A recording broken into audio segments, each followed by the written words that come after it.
নিয়ে চলে এসো। বাই চান্স ধরো, বাই চান্স তুমি ইশারাটা বুঝলে না, তারপরে স্যার আর একদিন ওয়েট করবে, একদিন পর আর ইশারাতে কথা হবে না, এবার ডাইরেক্ট মুখে মুখে কথা হবে। কিরে কি ব্যাপার, বাবা কিছু পাঠিয়েছে? হতো কি হতো না? মা কিছু বললো? এবার এইটা ভদ্রতা।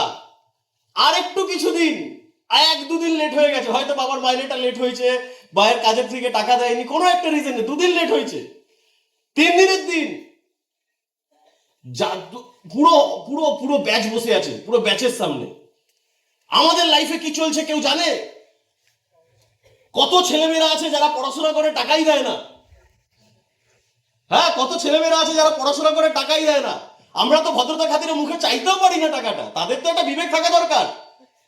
এটা কি, এটা ইনডাইরেক্টলি এরকম স্টেপ বাই স্টেপ আস্তে আস্তে এমন একটা দিন চলে আসে যেখানে স্যার আর বলেই দেয়, একটা কাজ করিস, একটা কাজ করিস, কালকে যদি মাইনে না নিয়ে আসিস পরের দিন থেকে আর মুখ দেখাস না। Yes or no? ইয়েস।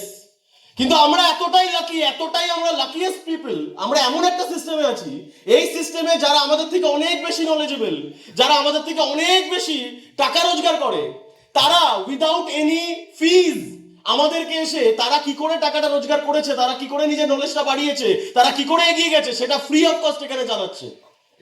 শুধু এখানে না, অফিসেও, রাইট? ইয়েস। তাহলে আমাদের এটা ফিল করা উচিত যে আমরা আজকে এখানে যারা সবাই বসে আছি, আমি বসে ট্রেনিংটা নিচ্ছিলাম, আমিও এতটা লাকি। হতে পারে প্রীতম আমার থেকে 1 মাস পর, 2 মাস পর, 3 মাস পর জয়েন করেছে, কিন্তু আজকে প্রীতমের নলেজ আমারও কাজে লাগবে। কেন কাজে লাগবে? কারণ আজকে হয়তো দুজনের দৃষ্টিভঙ্গিটা একটু আলাদা হতে পারে। আমি একটা সিম্পল জিনিসকে যেভাবে দেখছি, ও হয়তো ওটাতে আরো কিছু টেকনিক্যাল পয়েন্ট বের করে রেখেছে, যেটা ও যখন এখান থেকে শেয়ার করছে ওটা আমারও শেখার আছে, রাইট?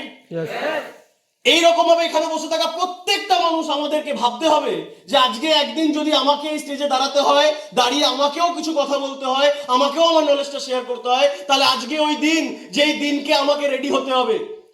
কারণ স্কুল পাস আউট করবো কখন? যখন 12 এর রেজাল্টে আমাদের 50% প্লাস মার্কস হবে বা 40% প্লাস মার্কস হবে, রাইট? আর এই 40% বা 50% মার্কসটা আমরা কখন পাবো? যখন তার কিছু মাস আগে আমরা একটা পরীক্ষা দেবো, বোর্ডের পরীক্ষা চলবে, আমাদের স্কুল থেকে অন্য স্কুলে যাব, অন্য স্কুলে গিয়ে পরীক্ষাটা দেবো, রাইট? কিন্তু ওই পরীক্ষায় লিখবো কি, এটা ডিপেন্ড করে সারা বছর আমরা পড়লাম কি। Yes or no? সেম ভাবে আজকে একদিন এখানে দাঁড়াবো, দাঁড়িয়ে সবার মন জয় করবো, সবাইকে কিছু একটা শেখাবো, সবার কাছে একটা গ্রেট নলেজ পৌঁছে দেবো। এটা একদিনের খেলা না, এটা দিনের পর দিন, মাসের পর মাস, বছরের পর বছর শেখার পর একটা অপরচুনিটি এখানে আসবে, যেই অপরচুনিটিতে সবাইকে তুমি কিছু শেখাতে পারবে, সবাই নিজের মন থেকে হাততালিটা দিয়ে তোমাকে সম্বোধনা জানাবে। Yes or no?